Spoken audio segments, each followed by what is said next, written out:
رکھنا چاہتا ہوں، شاید آپ چونکیں بھی پریشان بھی ہو جائیں، لیکن انشاءاللہ وہ پریشانی جلدی رفع بھی ہو جائے گی۔ دیکھیے ہمارے جو اسلاف ہیں، صحابہ کرام کے بعد ائمہ، یہ ہمارے اسلاف میں چوٹی میں ہیں۔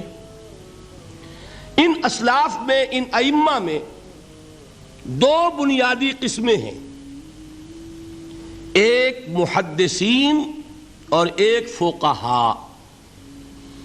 محدثین، ان کا کام کیا تھا؟ قرآن تو اللہ نے خود جمع کر دیا تھا، میں پہلے دن بیان کر چکا ہوں حضور کے سیرہ مبارک میں۔ حضور نے صحابہ کو اسی ترتیب سے قرآن پڑھا دیا اور سینکڑوں صحابہ نے یاد کر لیا۔ پھر جو کمی اگر رہ گئی تھی، کتابی شکل میں حضرت ابو بکر لے آئے۔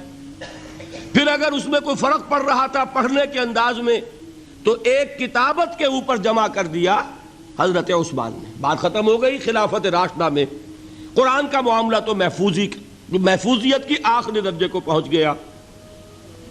اب اصل مرحلہ کیا تھا؟ حضور کے اقوال مبارک کو جمع کرنا۔ ان کو بھی تو سمیٹنا ہے نا۔ صحابہ ہیں، منتشر ہو گئے ہیں، کوئی صحابی کوفے چلے گئے، کوئی صحابی دمشق چلے گئے، کوئی کہیں چلے گئے، کوئی کہیں چلے گئے۔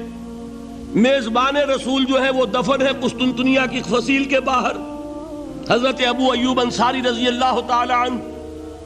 اب ان سب کے پاس، کسی کے پاس اتنی احادیث، کسی کے پاس اتنی احادیث، ان کو جمع کرنے کا کام، پھر چھان پھٹک کرنے کا کام، پھر مرتب کرنے کا کام، یہ کس نے کیا؟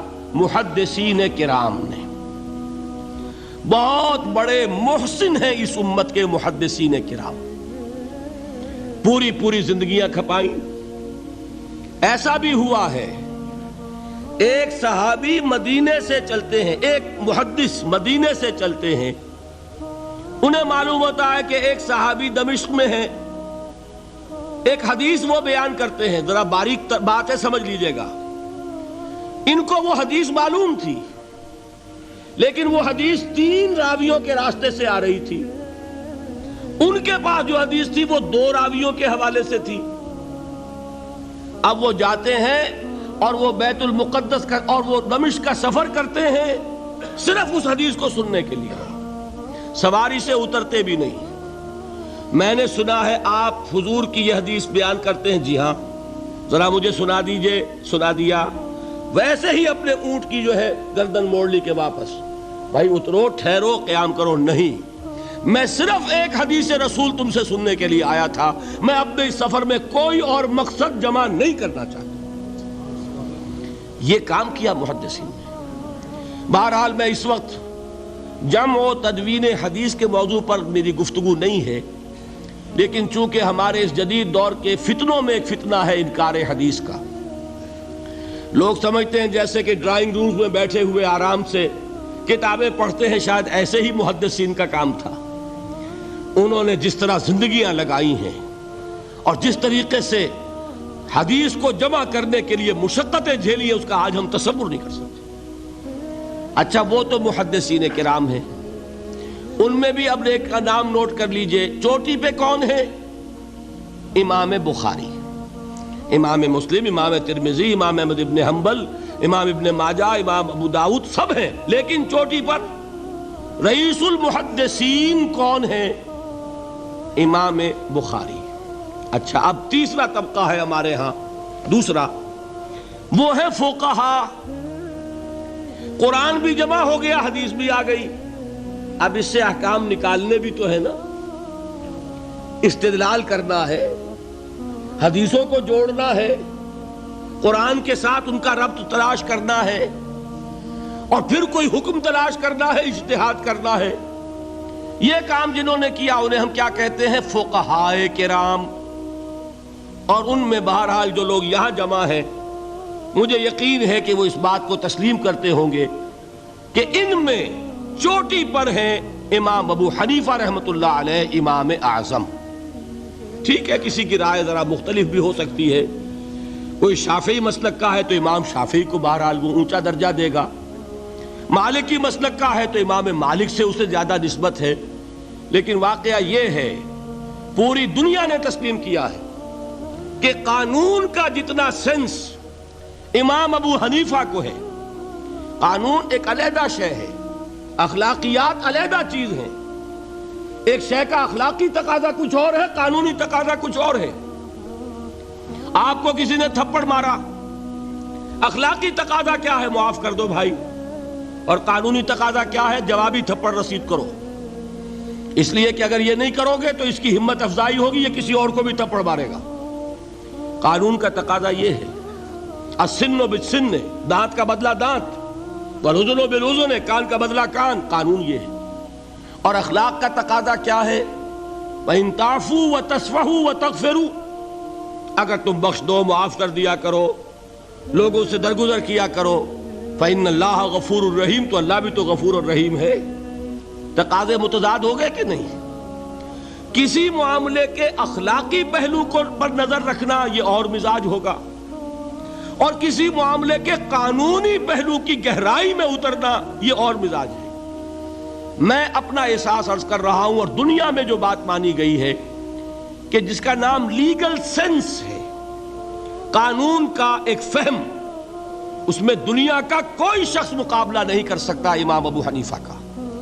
آپ صحابہ کو ان سے مستثنیٰ کر دیجئے، ظاہر بات ہے انبیاء اور رسولوں کا معاملہ نہیں ہے، تو باقی انسانی نوع انسانی کے اندر امام ابو حنیفہ کا پلے کا کوئی شخص، ان کے برابر کا کوئی شخص قانون کا فہم رکھنے والا آج تک پیدا نہیں۔ تو سید الفقہاء کون ہوئے؟ امام ابو حنیفہ۔ اور رئیس المحدثین کون ہے؟ امام بخاری۔ یہ ساری جو میں نے اس وقت آپ کو تمہید بیان کی، وہ اس مسئلے کے لیے پریشان کن مسئلہ یہ ہے کہ امام ابو حنیفہ کی طرف یہ بات منسوب ہے کہ وہ یہ فرماتے ہیں الایمان قول، ایمان نام ہے صرف قول کا، عمل اس میں زیر بحث نہیں آتا۔ ولا یزید ولا ینقص، وہ ایمان نہ گھٹتا ہے نہ بڑھتا ہے۔ ایک سٹیٹمنٹ سمجھ میں آ گیا نا؟ اب دوسرا سٹیٹمنٹ سنیے، وہ ہے امام بخاری کا، رئیس المحدثین کا، الایمان قول وعمل، ایمان نام ہے قول اور عمل کے مجموعے کا، قول اور عمل دونوں چیزیں ایمان میں شامل۔ وَيَزِيدُ وَيَنْقُصُ، وہ گھٹتا بھی ہے بڑھتا بھی ہے۔ ایک مسلمان کو پریشان ہو جانا چاہیے کہ نہیں؟ ایمان جیسی بنیادی بات، سارا قصر تو یہیں سے تعمیر ہونا ہے، جڑ بنیاد ایمان ہے۔ ایمان کے بارے میں کوئی 14ویں صدی کے 15ویں صدی ہجری کے کوئی علماء ہوں، بڑے سے بڑے ہوں، ان کا اختلاف ہو جائے تو تشویش نہیں ہوگی۔ یہ کن کے درمیان اختلاف ہو رہا ہے؟ رئیس المحدثین امام بخاری اور سید الفقہاء امام ابو حنیفہ۔ اور کتنا بنیادی اختلاف، بظاہر متضاد باتیں، بظاہر کہہ رہا ہوں میں نے کہا تھا مجھے پہلے آپ کو پریشان کرنا ہے، پھر تاکہ آپ کی سمجھ میں بات آئے یہ پریشانی رفع کیسے ہوتی ہے، اسی سے علم میں اضافہ ہوتا ہے۔ بات جو ہے وہ گہرائی کے ساتھ سمجھ میں آتی ہے کہ مسئلہ پہلے سامنے ہو۔ مسئلے کی اہمیت سامنے نہیں ہوگی تو آپ توجہ اتنی نہیں کریں گے۔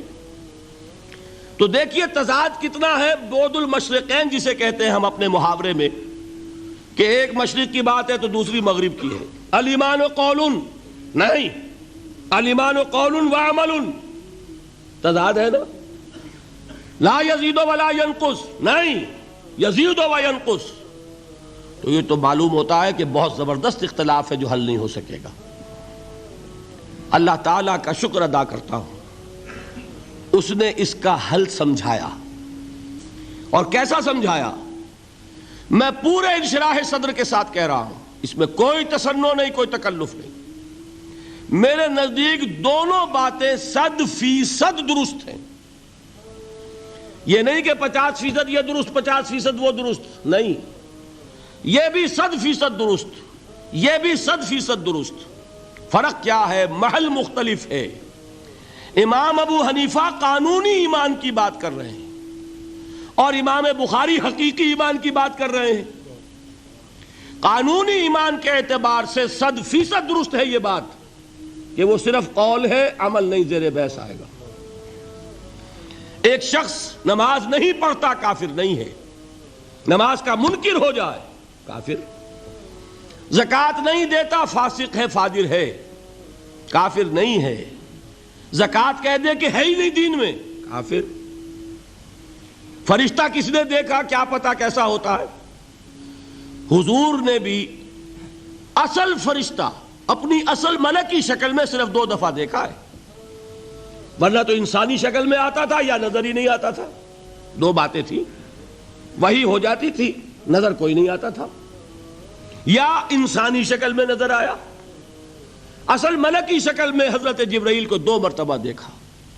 وَلَقَدْ رَآهُ بِالْأُفُقِ الْمُبِينِ وَلَقَدْ رَآهُ نَزْلَةً أُخْرَى عِنْدَ سِدْرَةِ الْمُنْتَهَى، ایک مرتبہ افق مبین پر دیکھا، ایک مرتبہ سدرۃ المنتہا کے پاس جبرائیل اپنی اصل شکل میں ظاہر ہوئے۔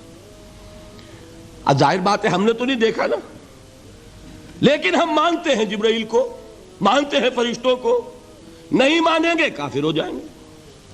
تو معلوم ہوا کہ قانونی ایمان جس پر دار و مدار ہے کفر اور اسلام کا، اس کا کل دار و مدار صرف قول پر ہے، ماننے پر ہے، اقرار باللسان پر ہے۔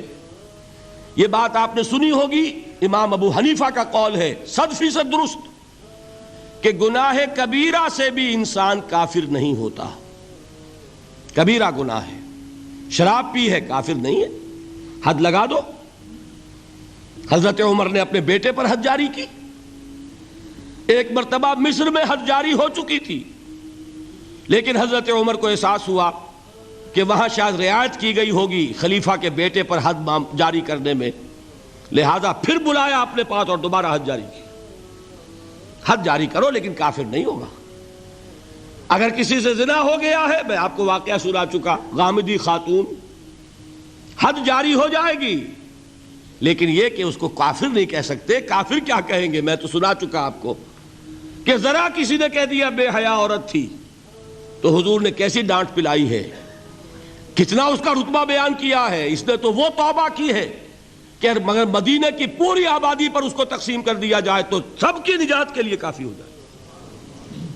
معلوم ہوا تکفیر اور ہے اور کسی کا فاسق و فاجر ہونا اور ہے، اس میں حد فاصل انسان کا اقرار ہے۔